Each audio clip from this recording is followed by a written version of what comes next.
In September 2020, Judith Hall and Mark Leary, both distinguished psychologists and professors at US universities, wrote an article entitled, "The US Has an Empathy Deficit." They began with these words: "America is in deep pain. The coronavirus pandemic, racial injustice, economic insecurity, political polarization, misinformation, and general daily uncertainty dominate our lives to the point that many people are barely able to cope," end quote. And most any month of any year, including this one, we could add terrorism and violence against women. March is Women's History Month.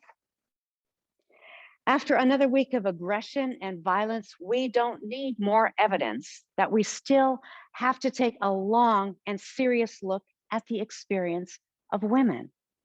Once again, we have witnessed a horrific crime against the Asian American Pacific Islander community, most of the victims being women. Yes, we still need a Women's History Month to ensure that all women's stories are heard, are validated and valued, highlighted and respected. But how can we continue to keep not only our personal equilibrium, but grow and live our life to the fullest when so much keeps happening and needs keep intensifying? One way is to regularly, intentionally recalibrate and reimagine. I hope that's what our Sundays together can be. Reflecting on Jesus brings both depth and breadth to this human experience where we can easily feel overwhelmed and under-resourced. I think you'd agree with me that we're pushed to the absolute limits with a barrage on our senses, our emotions, our minds, and our souls. If we have any wish at all, any desire to be remotely engaged in what is happening in our world, we will very quickly land in this place of limitation. Jesus' life on earth was far from tranquil and predictable. I guess that in itself could be comforting. In the verses that were read just now so meaningfully by our Reader's Theater team, we accompany Jesus as he loses a dear friend and experiences the subsequent solidarity and pushback as people responded to his grief. Regardless of his reasons for showing up late to this gathering, Jesus really loved these three: Lazarus, Mary, and Martha. They were very close friends. So when he nears this village, he experiences the same feelings that we have when we experience traumatic events, when we lose loved ones. We know how muddled our thinking becomes when we're overcome with grief or anger or sorrow, even fear. It takes up a lot of bandwidth. Jesus was the same. When first Martha and then later Mary confront him with the words, "If you had been here, my brother wouldn't have died," he would have had every right, we would say, to become defensive. Goodness, people, can you just give me a little space? Like you, I'm here to mourn this man's death. I could use a little less calling out at this time of grief. I'm simply here to honor my friend. And yet, we read that rather than retaliate and demand self-protection, he observed these sisters and all of the mourners weeping, and because of that, he was moved by the deepest emotions, our text states. Jesus, moved, feeling deep emotion. You might be surprised to know that in this past week, I read several irate Twitter threads about a certain Christian writer who spoke of empathy as being a sin. Yes, you heard that right. Empathy being a sin. And I won't go into his reasoning because it doesn't seem to deserve any oxygen. However, the very fact that people are discussing this as an option is a problem, or at least I find it disconcerting.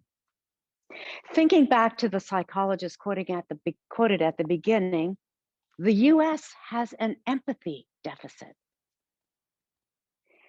Now, without debating semantics, is it empathy? Is it sympathy? Is it compassion? What we see and experience with Jesus here is that he was able to put himself into someone else's shoes. Their pain was added to his pain and loss. He was not afraid to weep publicly. In fact, he probably knew that it would generate mixed responses, which it definitely did.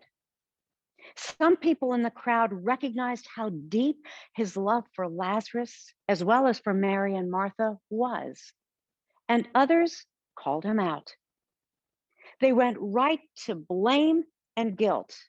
Why didn't you do something? Clearly, you had the power to change the situation, and you didn't. It's as if they feel that he owes them an explanation for not fulfilling their expectations. Isn't it remarkable how people have always been this way? There are those that can appreciate someone who is compassionate, and there are those who would have to find something everywhere to criticize. On another level, I think we need to be aware of the potential misappropriation of empathy. That is, using empathy inappropriately or with questionable motivation. All of us have limited vision. We spoke about that during Black History Month. Each of us brings an understanding and a bias to the table, and our understandings are always incomplete. We process each situation we encounter through our particular lenses, including the horrific events that we heard coming out of Georgia this past week. We may be aware of our lenses, or we may not. We may even think that our views are unquestionably correct. Let me give you an example.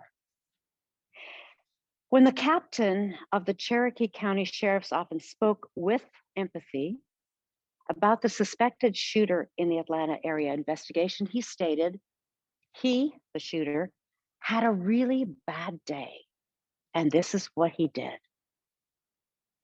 This is an example of misplaced empathy.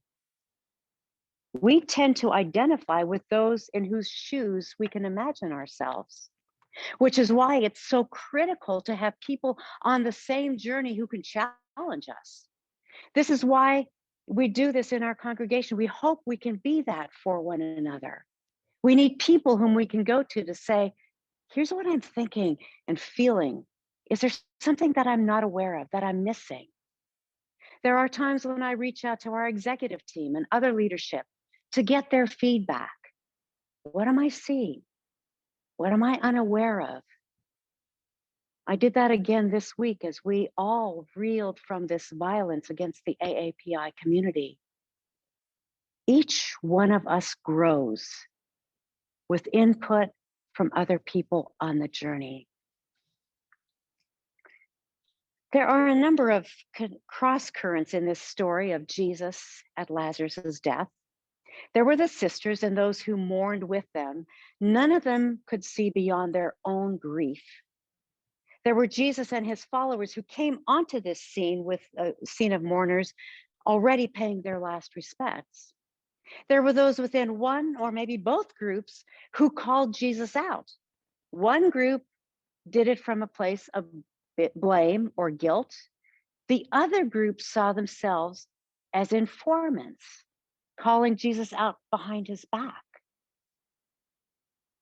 Anytime we experience pain, especially grief and loss, which is visible publicly, we too will experience these same cross currents.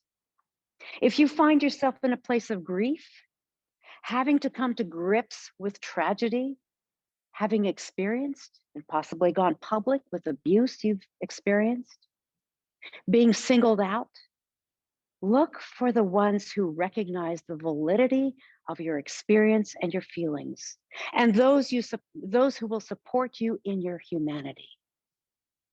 The ones who will blame and guilt you will always be present too. Jesus didn't engage them. We don't need to either. There's enough going on with us that we have on our plates without that.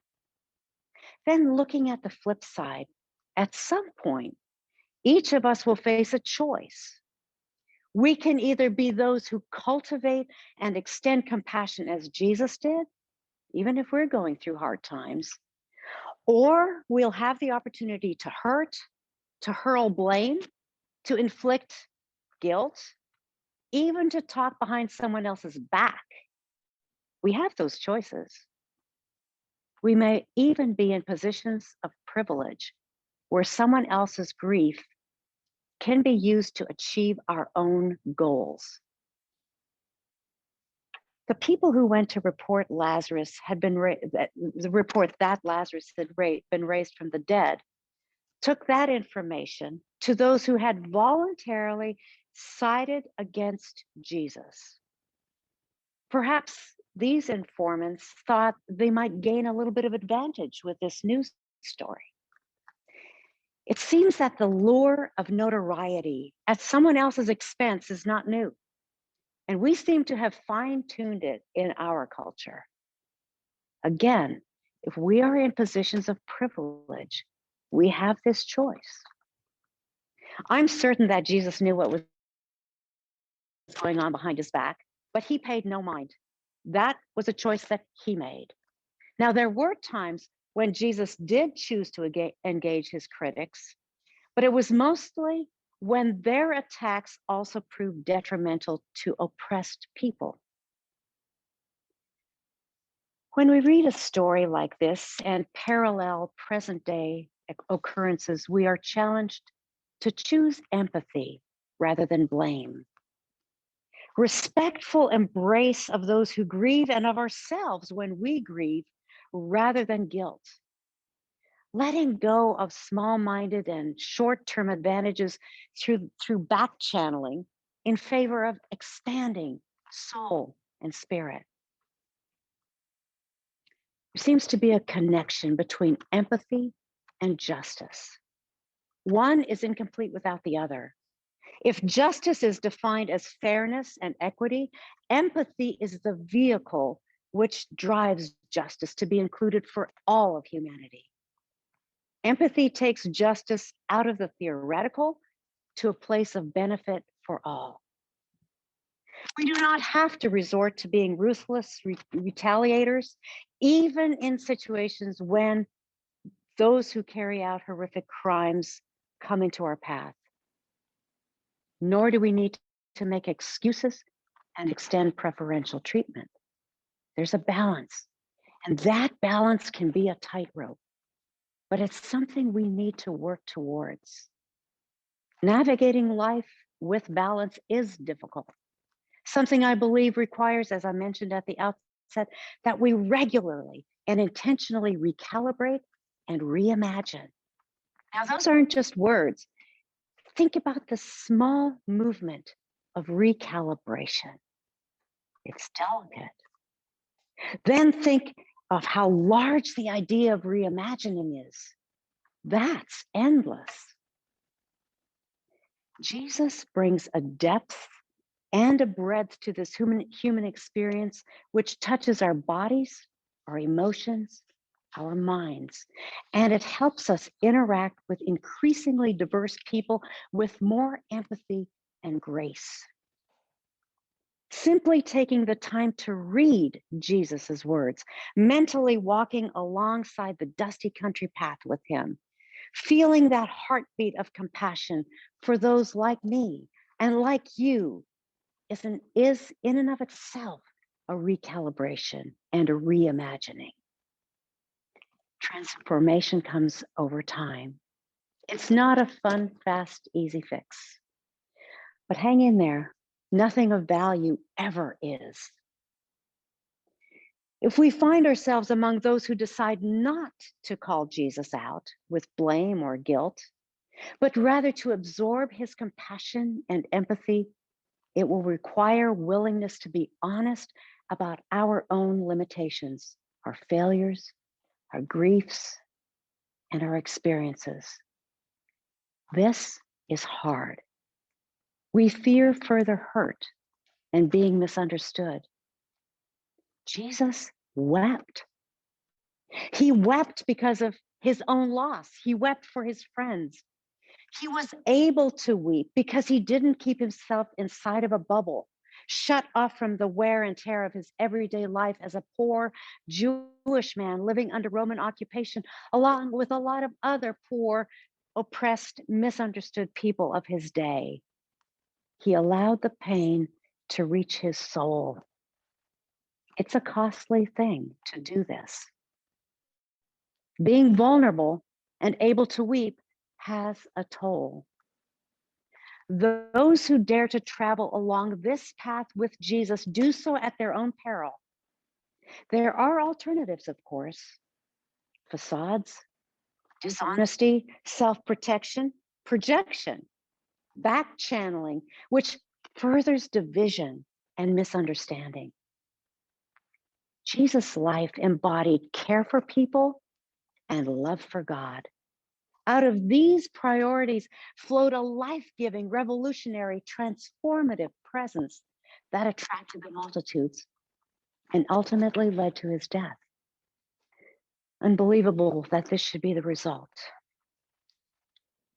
To quote the two psychologists again, you don't have to be a social psychologist like we are to see that Americans are experiencing an empathy deficit. People everywhere lack the sense that others care, which makes the medical, economic, political, and societal assaults on our fundamental trust in the world even harder to handle, end quote. Because this seems so true, we have a profound calling as individuals and as a community of faith to be a safe place for people, a place where empathy and compassion permeate our conversations with others and in others' absence, a place where blame and guilt are not directed towards others and where we do not call others out behind their backs. Jesus' daily life, including this experience with death, is a beacon of compassion and empathy. It's a powerful yet non-invasive force. It is life-giving as opposed to demanding. It walks in another's shoes without overindulgence or judgment. It is holding space. I close with the words of John Pavlovitz. At the end of your life, this world will either be a more or less compassionate, loving, caring place because of your presence, your move. Amen.